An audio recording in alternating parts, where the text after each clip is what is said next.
Hello, Clive. How are you? G'day, Eric. I'm really well. It's beer o'clock here, and you're just getting coffee o'clock, yeah?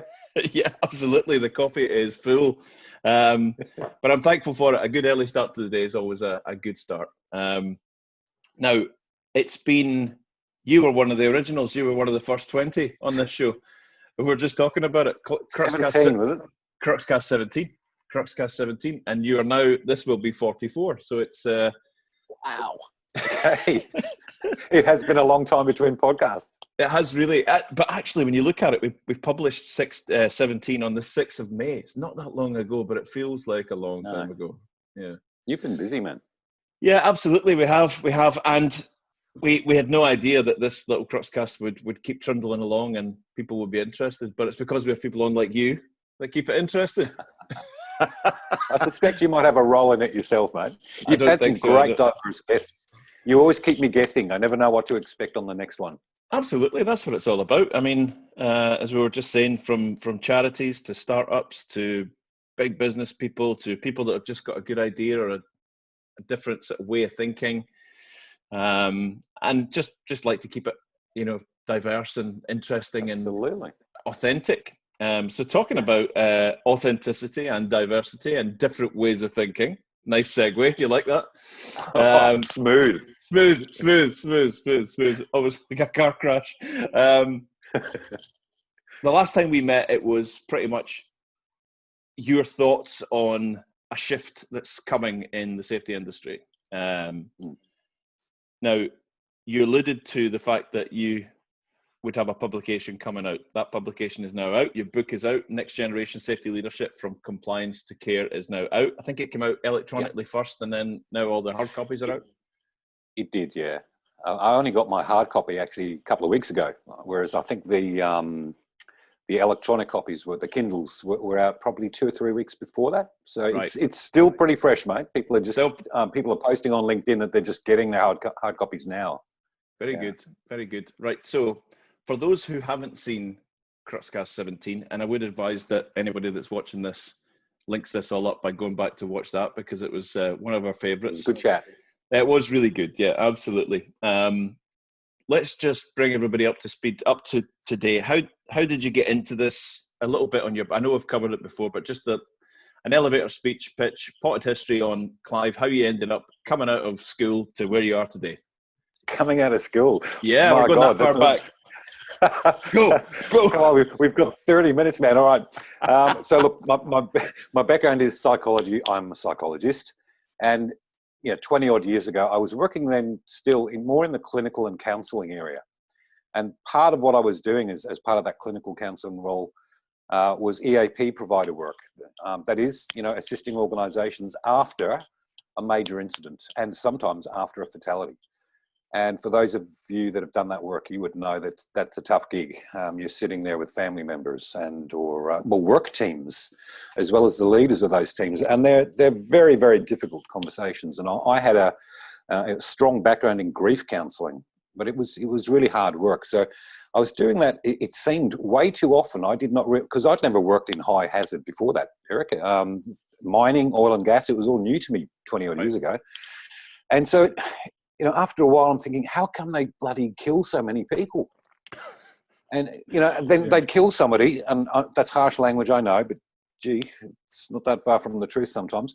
I'd go in, they would do all this humanistic stuff, like counselling, after an event like that. But as I was looking around, as I'm sitting there doing counselling with the work team and the family, what the company is doing is sending out press releases saying stuff like, safety is our highest priority. And at the same time they're doing that, they're actually investigating. And usually they're looking at why the worker who actually passed away, why it was his fault, why he used the wrong tool, why he took a shortcut. And I'm thinking, from my clinical psychology background, that just didn't seem to marry up. Right. And so the more I looked at how high hazard companies work, the more I thought, well, they do all that humanistic stuff there. But before that, it's all very compliance driven. It's all very tick the box. Building trust and relationships was not a thing, whereas that's core for people like myself. Yeah. And so alongside that, I started doing a lot of research into what actually works safety-wise. And as we mentioned last time, Eric, the more I read the research, it comes back to relationships. It comes back to trust. And the more common phrase these days, it comes back to psychological safety. While they're doing things like behavior-based safety, rewards and punishment and things like that, the relationship side, the trust, the psychological safety just didn't seem to be there. And so that was enough of a driver for me to get involved with some other consultancies and my own consultancy 10 years ago to actually say, let's do it differently, guys. Let's have a look at the real stuff, because you cannot hope to achieve physical safety for your people if you don't have psychological safety. You can have all the best policies, procedures, systems, tools in the world.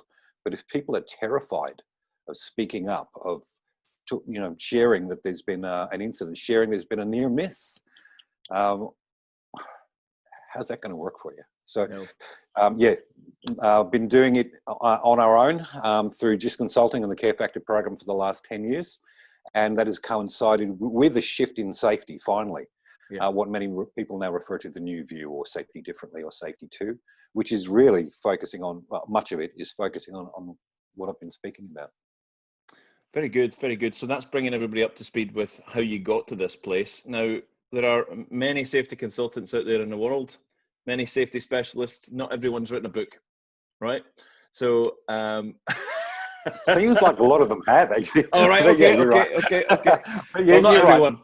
Not everyone, but there's lots of people out there that have been plugging away and doing what they're doing. But you took the step, and you explain it in the book how you got to there. But just a couple of minutes on what drove you to put pen to paper.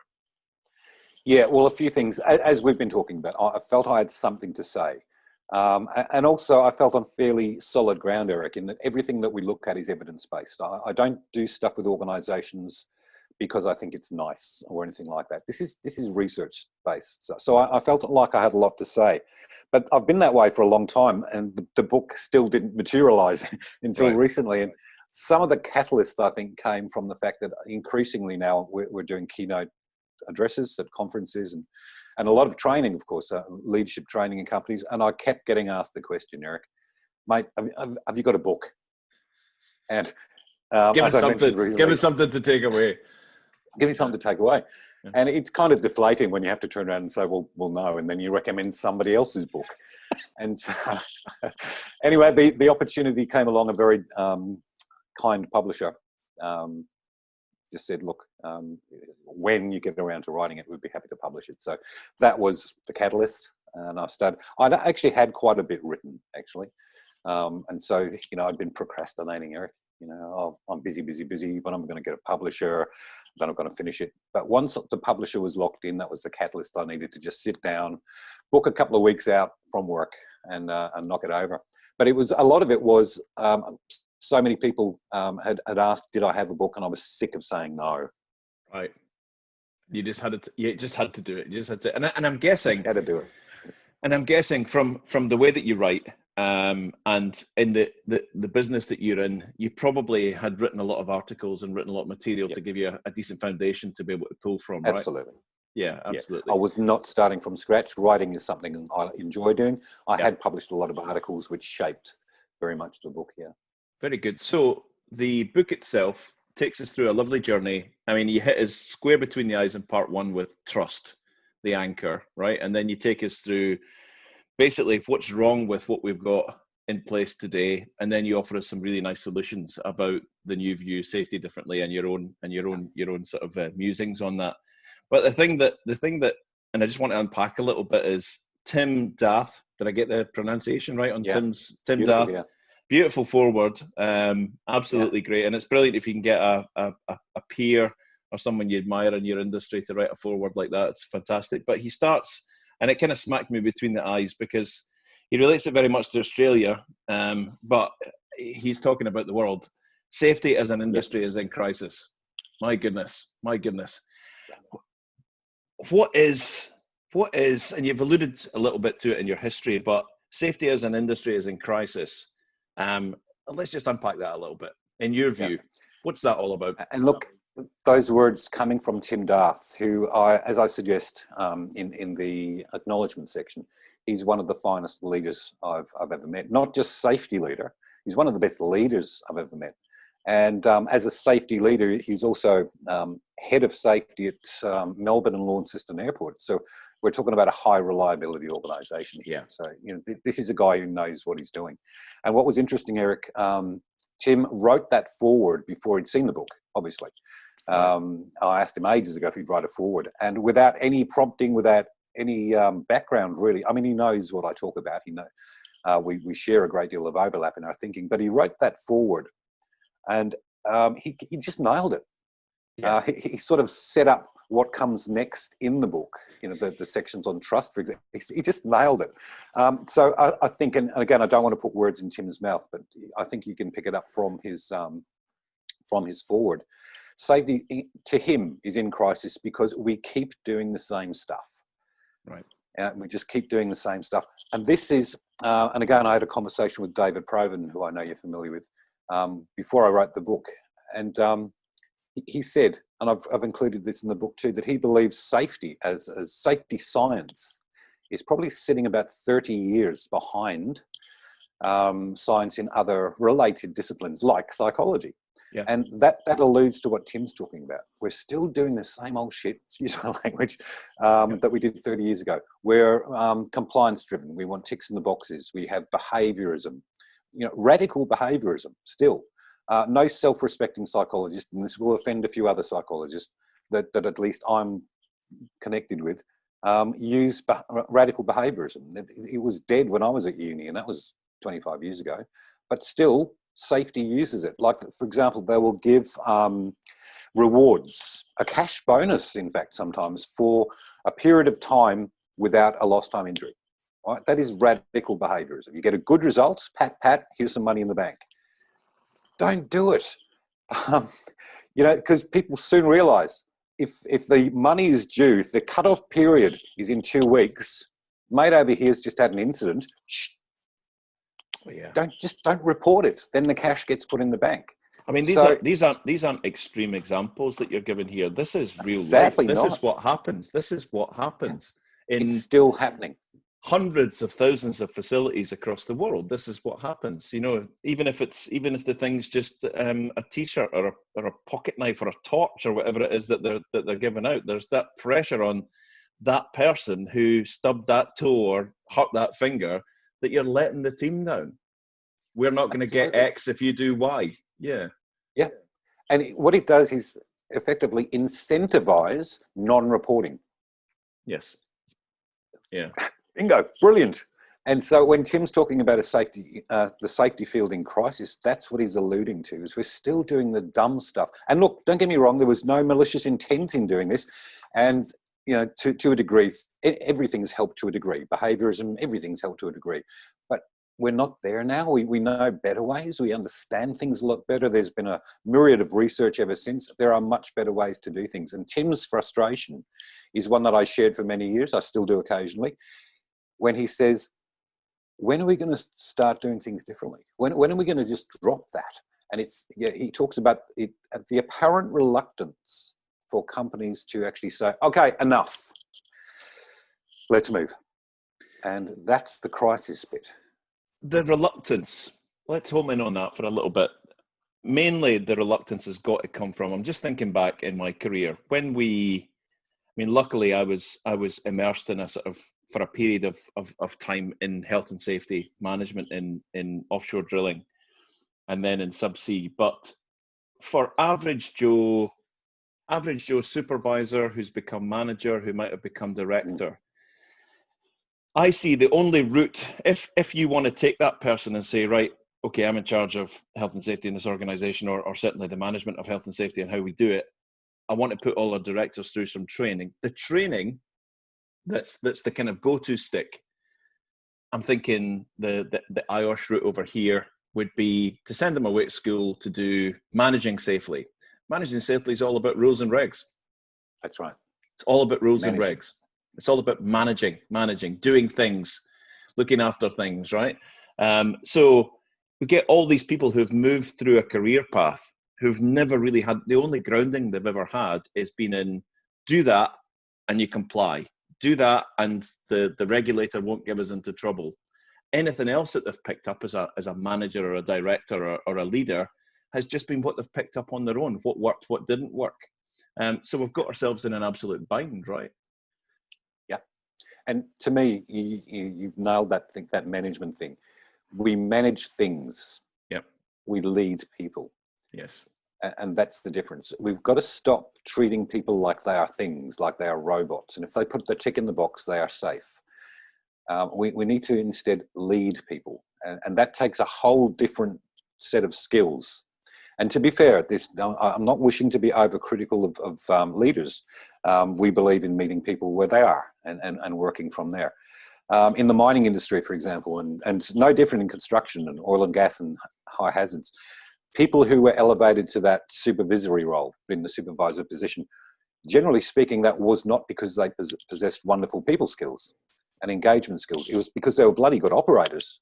You know, they were really good on the tools. And then all of a sudden now the management, because they've made them supervisors, they seem to have this belief that now they will be able to facilitate a really good toolbox talk or start a shift meeting. And they can't. They simply don't have the skills, and that is not their fault. The least the company can do if they're going to put somebody in a leadership role is to provide them with the knowledge, skills and abilities they need to bring the people on the journey, to build trust in psychological safety. Totally. And another thing about that journey that I've seen many, many times, the only reason I bring it up is it's because it's like Groundhog Day, is you have that high performance supervisor who's on it and looking into what he's doing or she's doing. They're absolutely nailing it. They move into that management role. They're now supported by the upper level team, the senior team.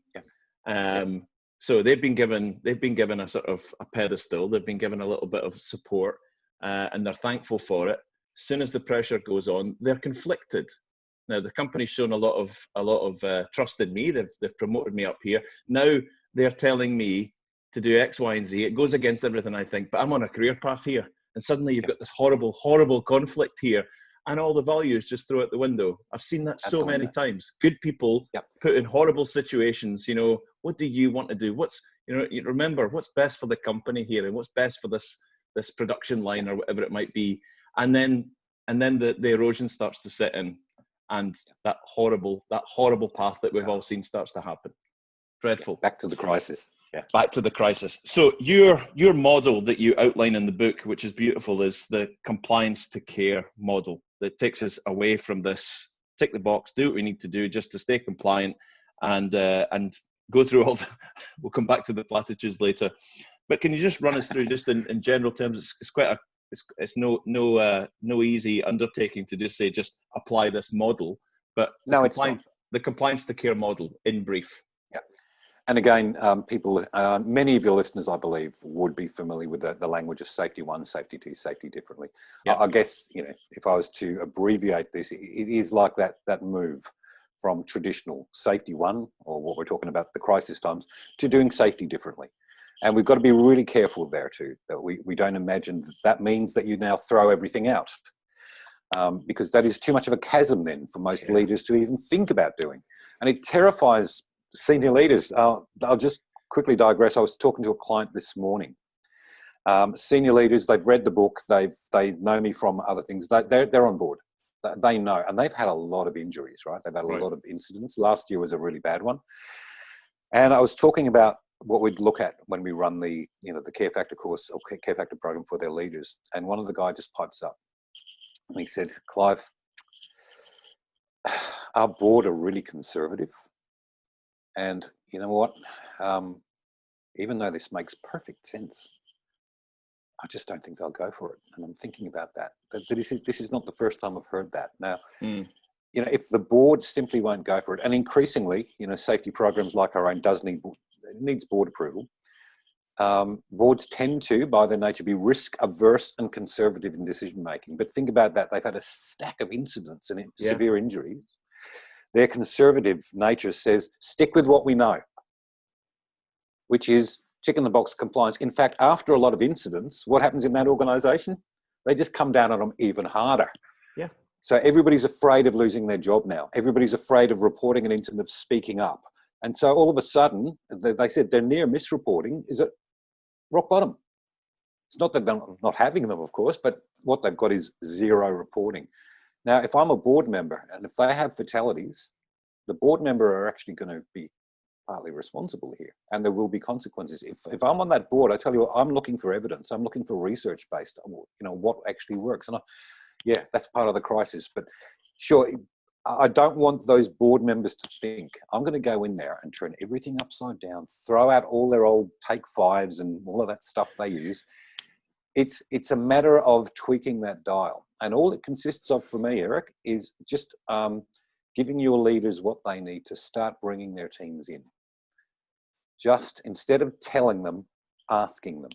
Yeah. Letting them know that it is safe to speak up. In fact, we welcome it. We want that. And so through the second part of the book anyway, we look at how leaders can start doing that. And it is not massive radical change. It is the whole process of building up psychological safety where the guys and girls know that they can report a near miss. They can admit a mistake. Yeah. As Todd Conklin says, we can blame or learn. You're not going to do both. And it's about taking that blame away without taking responsibility away, but you can take the blame away and instead start asking, learn. Instead of blaming the worker, which traditional safety tends to be exceptionally good at, instead of that, let's learn. Let's look at the system that allowed that person to operate in that way. And let's see what changes we can make there. So as we move through, it's really moving from safety one to safety differently, but not in a radical way. It's just by incremental change and by tweaking that dial until we've got our people fully with us. So yeah, and I think you're absolutely right. The concept for any leader, MD, CEO, director, whatever it might be, the concept of we need to completely, radically reform our safety, our approach to safety in this business might seem overwhelming, right? Might seem absolutely overwhelming. And I know you're saying I'm not going to go in there and throw out all their take fives and all that. If they read chapter 2 and 3 of your book, they might actually think that you're going to do that. I'm pretty sure they would. Yeah. The reasons for, and it's a great point you make, the reasons for chapter 2 and 3 is, as it says in the introduction, before we get into how to build trust and create trust and psychological safety, let's look at some of the things we're doing a lot right now that actually get in the way. Yeah. Because you've got to stop doing the stuff that crushes trust. And you're right, some of those things I do allude to, or radical behaviourism. It's may have done some good. I know some practitioners who use behaviourism, but they bring in all the other stuff. They bring in the people stuff as well. And as I was kind of debating the other day, if you've done that, if you're looking at how people think and feel, it's no longer behaviourism. Behaviourism, by its very nature, the whole psychology of behaviourism is they're not interested in what people think or feel. It's called the black box approach for a reason. Stimulus in, response out. We don't care what goes on up here, or that's what behaviourists say. We don't care what goes on up here because we can't measure that, they believe. So behaviourism, when you bring in people factors like thoughts, feelings, contexts, motivations, then it's no longer behaviourism. So that excuse has long not been effective on me. We do behaviourism, but we do it differently. Well, then it's not behaviourism. Shut up. You're just getting yourself even more into a bind. So you walk us through. I mean, it's if it wasn't so serious, it would be funny. Reading the section on zero harm and other platitudes and BBS, aka behavioural BS, and then organisational values and company platitudes. Those sections, if they weren't so serious and weren't so real, they'd be funny, right? Every industrial facility that you drive into these days, every has got zero harm, safety is no incident. All these things that we've seen over and over and over. I guess you've already explained how we got to this place, but why is it the go-to stick for everybody to have that thing up, the LTA numbers at the door? So, oh God, I hate those things.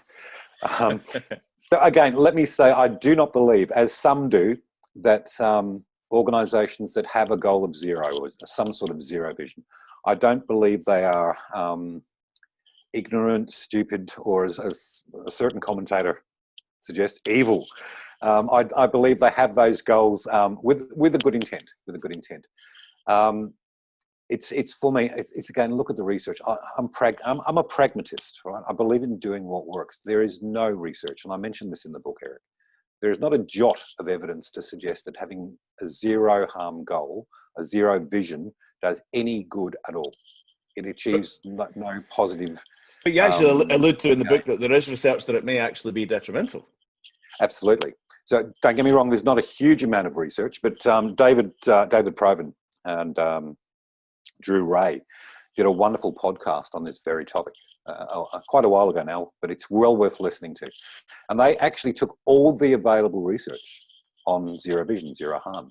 So there's no research at all supporting a zero goal as an independent variable. Right. That you can measure as an independent variable. There is, as you mentioned, some robust research from the UK, actually, from the UK construction industry, suggesting that not only does it do no good, it actually is associated with increased severe injuries and fatalities. Now, this is what they call a zero paradox. How can that be? Yeah. But the zero paradox is because many organisations with the zero vision, they become quite zealous about that goal, and so as the clock is at the front, as you mentioned, Eric, it's been 80 days without an LTI. As that number gets bigger, it gets even harder for people to report. Yeah. Because they don't want to be the one that, or if they've had all that time without an incident, it goes back to zero because of me. Yeah. Plus, if all of a sudden we're a zero harm company and we have an incident, well, the message we get as a workforce is, well, we failed. And we have another incident, we failed again. Geez, we're bloody hopeless. So the intent might be good. Yes. It drives non-reporting. And for that reason alone, I've said to many global companies, the CEOs, one today, because he's a zealot, a zero harm zealot, I said, would you be so zealous about your zero vision if you knew that it was associated with an increased likelihood of a fatality? And he folded his arms and he said that immortal sentence, yes, but. Yes, but so how many incidents should we allow for? And that's a separate argument. That's just a nonsense. Just because I'm against the war on drugs doesn't mean I'm pro-addiction. Yeah. It's just a nonsense argument. Yeah. So the book, as I said, runs us through the anchor for all of this, which is trust, and then through to a beautiful. Your team has the answers. Do you have the questions? I love that section because it's so true. Yeah. There's so much rich, diverse, cognitive, different approaches and alternatives within the team. Very rarely tapped into. But the trust part, the last podcast we did, Crux Cast 17, I said, what is this thing trust all about? Where can I buy a bucket of trust? I wish I could sell buckets of trust. Buckets of trust, yeah. Little packets of trust for your pocket and all that.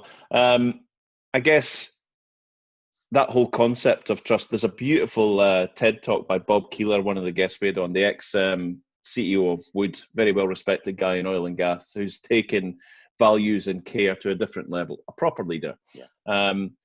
One of his TED talks, and if anyone knows this inside out, they'll get him into trouble. But in his TED talk, he talked about the fact that he's the CEO of a massive 30,000 organization.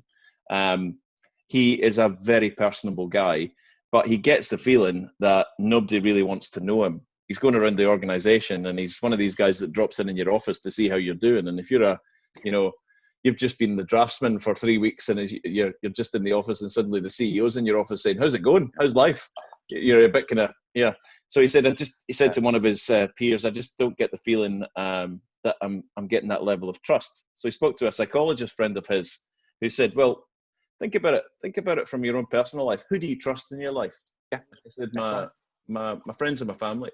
And he said, "And why do you trust them?" And he said, "Because they're my friends and my family." He said, "No, why do you trust them?" And he said, "Because I know them." And he said, "Exactly. Right. You know them. You know them. They know stuff about you. You know stuff about them. You know how they react. You know what they think. You know all about that. So what comes out of that little acorn of trust starts to grow."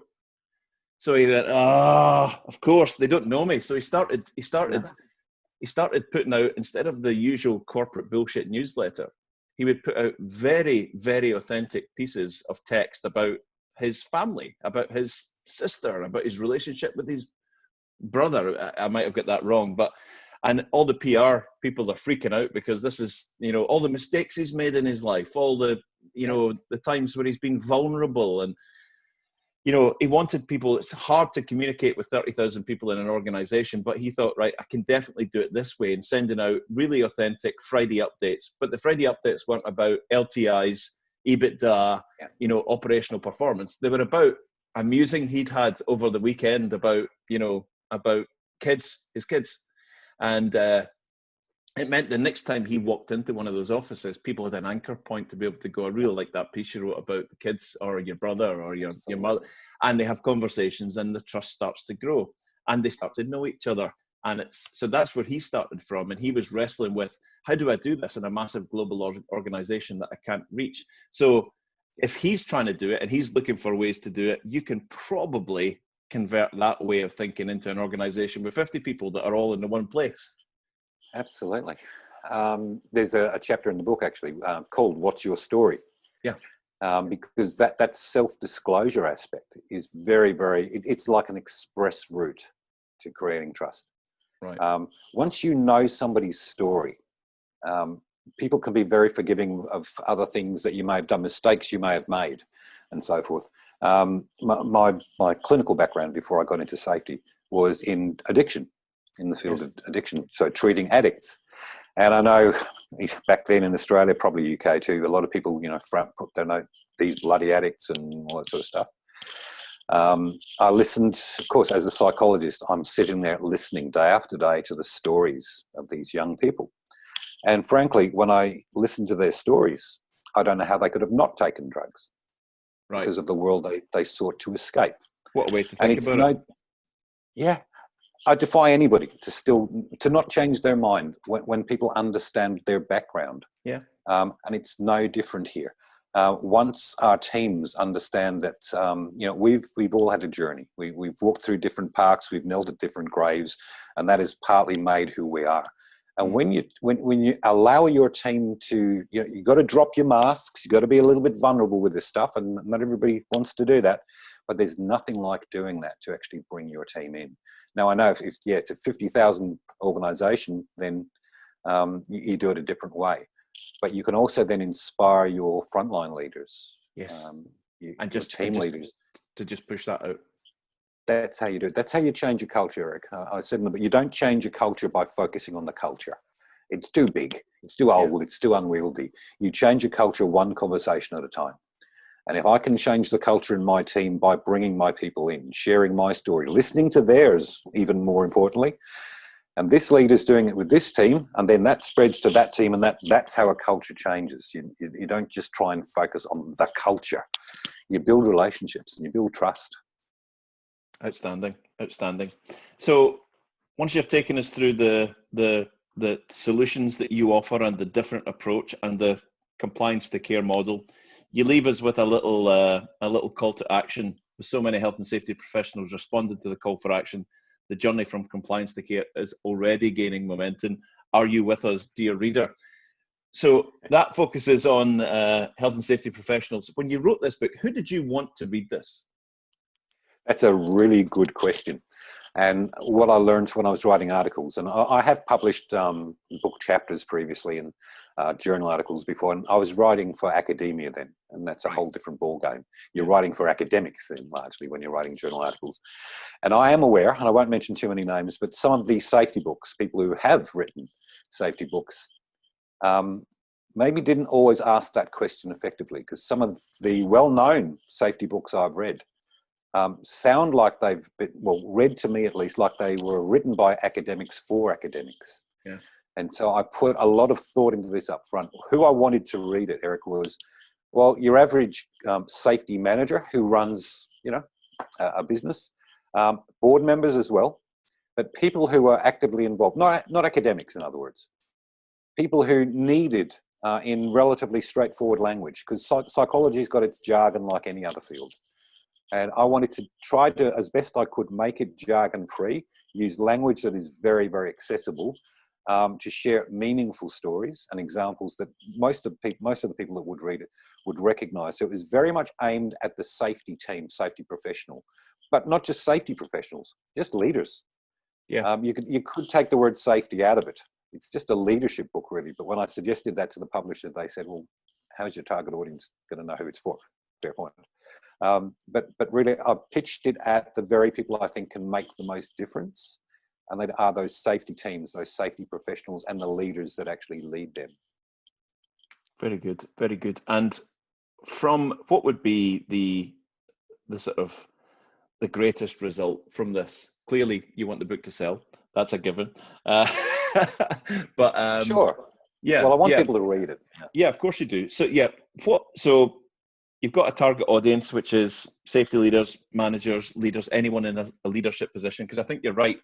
Any of what you're talking about here, yes, it's got a safety, an industrial safety theme running through it.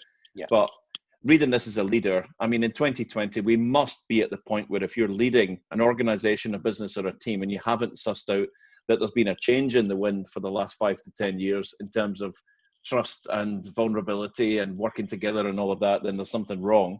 But what are you hoping is the outcome? So average Joe leader reads this book and then does what?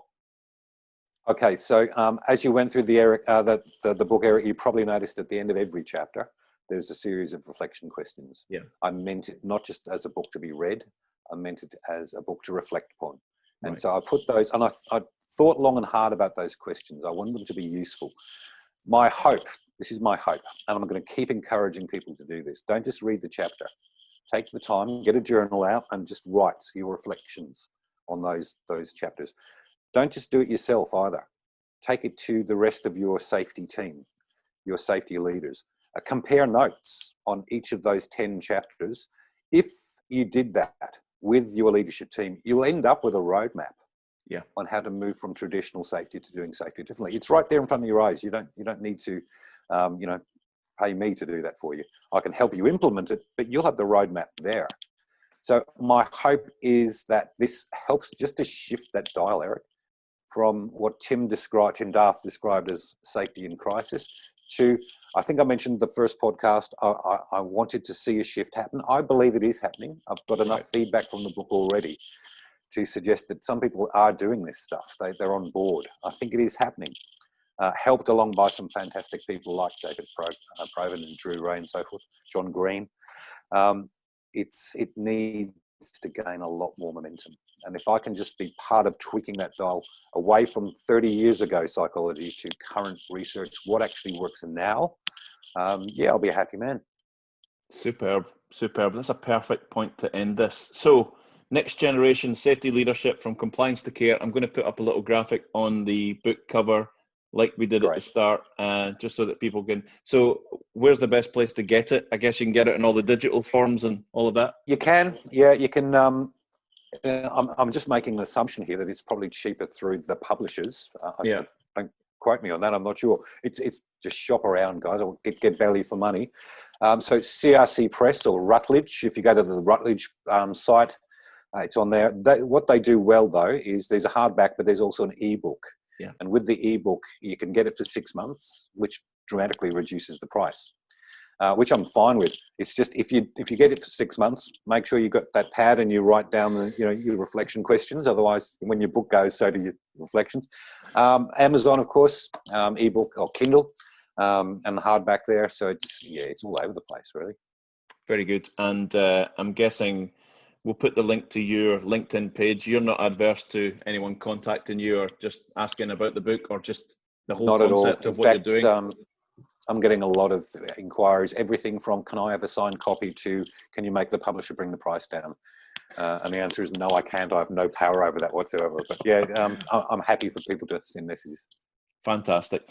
Listen, it's an absolute honour to have you back on and spend some time with you again. I learn something every time we meet, and it won't be the last time. Let's make a date. So it was May last time, September now. Let's see where we are in the new year, maybe. 2021, hey? 2021. Let's make a date. Clive, Post-COVID, let's post-COVID. Will that ever Let's happen? Let's hope. Exactly. Yeah. Great. Good luck with the book. Good luck with the consulting. Good luck with the overall mission on what you're doing, because I think it's outstanding. Thank you so much for being with us again. We'll see you soon. My pleasure, Eric. Keep up the good work. Thank you, man. Thank you. Bye-bye. See you, mate. Bye-bye.